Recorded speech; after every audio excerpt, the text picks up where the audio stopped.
Hello guys, म चाहिँ यता नानचिङमा छु। यो चाहिँ एउटा सपिङ हब हो होइन। मान्छे टन्ने छ, आज फ्राइडे हो होइन। मान्छे टन्ने छ। यो चाहिँ एउटा सपिङ हब भएको कारणले गर्दाखेरि यहाँ धेरै आउने। यो चाहिँ एउटा पुरानो एउटा मार्केट जस्तो रहेछ। यो चाहिँ फेमस इज क्वाइट फेमस।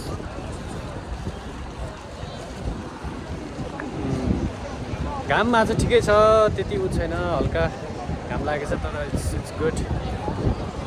मैले चाहिँ गर्मी भएर पानी पनि लिएको छु होइन, चिसो पानी। म चाहिँ उता साङ्घाई एकदम ठुलो छ होइन। साङ्घाईबाट यहाँ आउनलाई मेट्रोमा मलाई लाग्यो 30 मिनट 30 मिनट जति लाग्यो होइन। तर एकदम सजिलो, जता गए पनि सजिलो, किनभने तपाईँको एकदम मेट्रो चाहिँ एकदम कम्फोर्टेबल होइन, कन्भिनियन्ट छ यहाँ। यो चाहिँ पछाडिको भ्यू, नानचिङ लु भन्छ यसलाई चाहिँ, नानचिङ लु क्वाइट फेमस। फरेनर्सहरू पनि एकदमै बढी हुन्छ यहाँ, फरेनर्सहरू पनि एकदम बढी हुन्छ।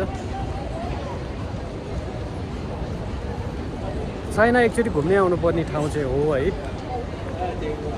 एकदमै डेभलप, टु मच डेभलप। म चाहिँ यो भिडियो चाहिँ युट्युबमा हाल्नको लागि बनाउँदैछु। म बिस्तारै युट्युबमा पनि हाल्नेछु यो भिडियोहरू।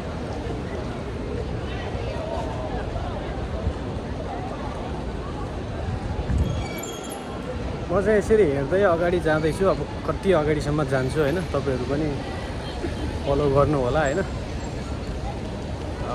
एकदमै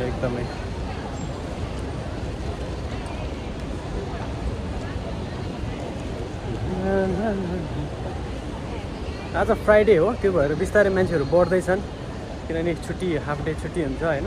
बेलुकामा यहाँको नाइट लाइफ पनि एकदमै बवालै हुन्छ होइन। एप्पलको स्टोरहरू पनि छ।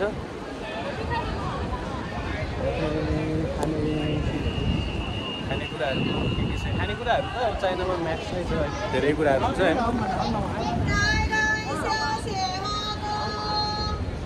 सपिङ मल चाहिँ बढी यहाँ, सपिङको लागि एकदम फेमस हो यो होइन। It's okay, thank you sir. ल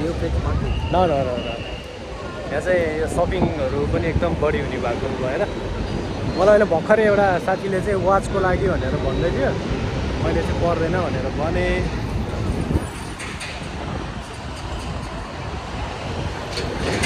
यो चाहिँ मेन वे हो। अब यता चाहिँ गाडीहरू, यो भित्र चाहिँ गाडीहरू एलाउ हुँदैन, यता चाहिँ यो चाहिँ गाडीहरू मेन वे।